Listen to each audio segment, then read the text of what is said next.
An airstrike by the Saudi-led coalition fighting in Yemen has hit a detention center, killing at least 100 prisoners, according to officials for the Houthi rebel group. Locals said the building was being used to detain people opposed to the Houthis.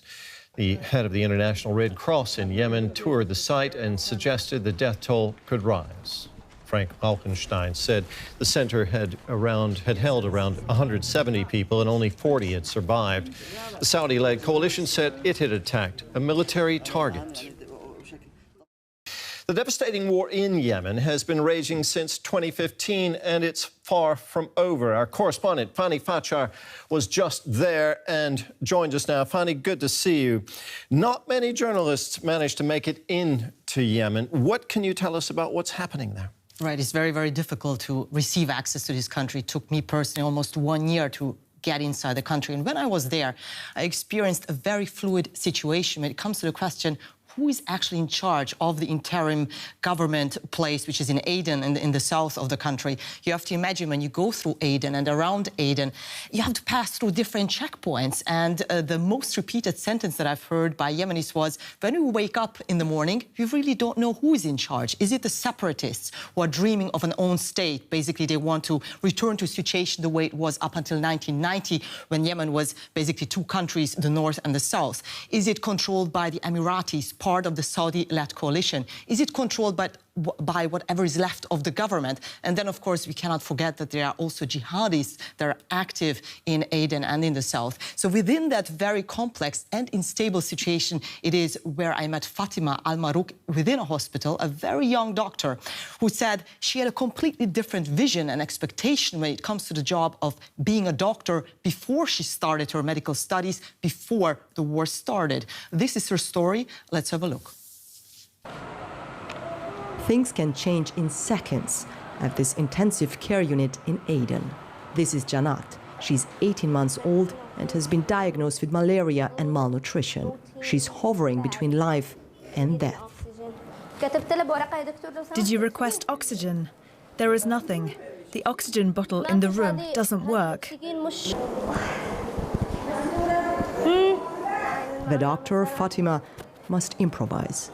It's not the first time she has felt helpless. Steam inhalation is the only option available for Janat at the moment. She's now barely taking breath. See, her, breathing is so fast, so she needs oxygen right away. Fatima's shift is just beginning. The oxygen bottle is delivered after all. Janat will make it. Many children do not. For Fatima, the fact that oxygen cannot always be provided on time is depressing. When she began her medical studies before the war, shortages were unheard of. I was feeling optimistic. I was really looking forward to graduate, but it's just so difficult to afford living, even for doctors that considered, the higher jobs here in the country. Happiness comes in small doses here. This father is relieved his daughter is gaining some weight for now. There are not enough doctors, and most of those here must work unpaid. Hospitals cannot cope. It's not just a lack of food in Yemen that brings a lot of people, especially malnourished children, to this hospital. Once they arrive, they face another problem, lack of medical supplies, and there's not enough space. Simply, there aren't enough beds for all these children. These children are new patients waiting in the hallway for admission. Yeah. Fatima was not prepared for this level of stress. After a 24-hour shift, she finally finds sanctuary at home. Photography helps her to unwind. At the age of 26, she finds her job overwhelming. It makes me feel that I am not still working and just forget it all and living it all in the hospital and start a new day, new life maybe. She wants to continue her medical studies in Germany. Her father, a geologist, used to live there in the 1980s. Papa, do you think the war in Yemen will end? Inshallah, but it will require a lot of time. How long? Nobody knows, but we hope the war ends for our children because the people are suffering and they are in bad shape. There's no stability, nothing. No salary, no jobs. The youth is lost now. With the future so bleak, Fatima doesn't know how long she will stay in Yemen working unpaid.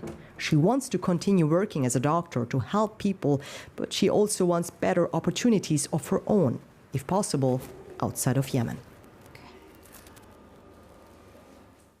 So it's very difficult just to get access to medical care in Yemen. Tell us more about the humanitarian situation in the country. How bad is it? The situation is dire, not only in Aden, in many parts of Yemen, especially in the north, which is controlled by the Houthi rebels, the people that basically the Yemeni government is fighting since 2014 and with the Saudi-led coalition since 2015. But what's also a problem here is not just having access to food, but whether who's controlling that food. In fact, the World Food Programme said that they are temporarily suspending distribution of aid in the north because they claim that the Houthis have been stealing that food and distributing it among their fighters. But even if you get close to a distribution site, there's still the question, do you have enough fuel to go to that site and gather that food for your family? So there are a lot of situations and challenges that make that add an extra level of hardship to the situation on the ground.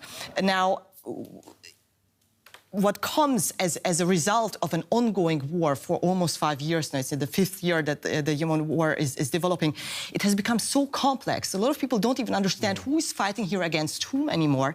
And the people on the ground, the only thing that they feel, and they also shared with me, they just feel abandoned. They don't feel just abandoned by their government. They don't just feel abandoned by a lack of system, mismanagement within the country and corruption, but also a lack of international help and aid and constant attention to the actual conflict going on for so many years now on the ground. Let's talk about the international dimension to some degree. There is a civil war going on in Yemen, but it's also a proxy war to some degree with Iran on the one side and Saudi Arabia and the Emirates on the other. Is there any prospect of this coming to an end anytime soon?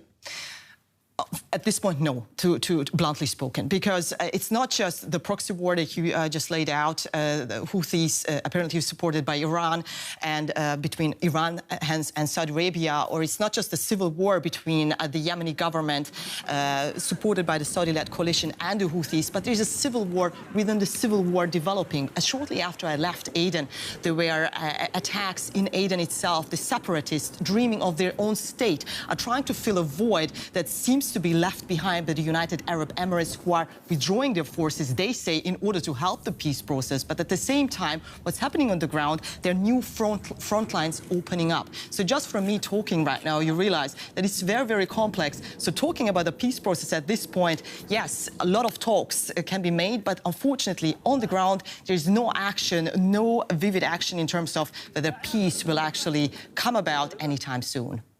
Fanny, thank you so much for bringing us up to date there. DW International correspondent Fanny Fatshar.